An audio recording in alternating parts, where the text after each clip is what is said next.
High voltage సినిమాలో only star హీరోలకి మాత్రమే అనుకుంటే పొరపాటు. ఈ మధ్య మిడ్ రేంజ్ హీరోలు కూడా హై వోల్టేజ్ యాక్షన్ చేస్తున్నారు. అది కూడా వర్కౌట్ అవుతుందా లేదా అని చూడటానికి చేసిన సినిమాలు కాకుండా వరుసగా హై వోల్టేజ్ సినిమాలనే లైనప్ చేసుకున్నారు. మరి వీళ్లలో ఈ సినిమాలు వర్కౌట్ అయ్యేది ఎవరికి?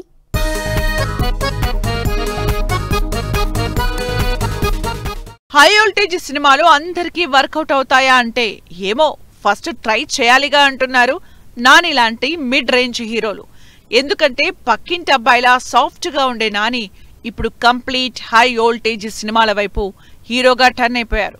అందుకే వరుసపెట్టి యాక్షన్ మూవీస్ చేస్తున్నారు.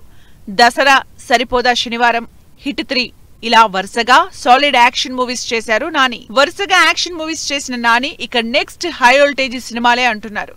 ద ప్యారడైజ్ లో యాక్షన్ ని నెక్స్ట్ లెవెల్లో చూపిస్తానంటున్నారు. అనౌన్స్మెంట్ వీడియోతోనే ఏ రేంజ్ లో యాక్షన్ ఉంటుందో శాంపిల్ చూపించిన నాని శ్రీకాంత్ ఓదెలాతో కలిసి హై వోల్టేజ్ సినిమా చేస్తున్నారు. ఈ సినిమా నాని కెరీర్ లోనే బిగ్గెస్ట్ మూవీగా తెరకెక్కుతోంది. అంతేకాదు ఈ సినిమాని ఇండియన్ లాంగ్వేజెస్ తో పాటు ఇంగ్లీష్, స్పానిష్ లో కూడా రిలీజ్ చేస్తున్నారంటే గ్యారంటీగా హై వోల్టేజ్ సీన్స్ ఉన్నాయనే అంటున్నారు ఫ్యాన్స్. నాని కొన్నాళ్లుగా వరుసగా యాక్షన్, హై వోల్టేజ్ మూవీసే చేస్తున్నారు. వీటికి తోడు పవన్ కళ్యాణ్ తో ఓజీ సినిమా చేసి సూపర్ హిట్ కొట్టిన సుజిత్ డైరెక్షన్ లో మరో సినిమా కమిట్ అయ్యారు నాని. డివివి ప్రొడ్యూసర్ గా తెరకెక్కబోతున్న ఈ సినిమాలో కూడా కంప్లీట్ హై వోల్టేజ్ నెస్ ని చూపించడం గ్యారంటీ అన్న టాక్ వినిపిస్తోంది.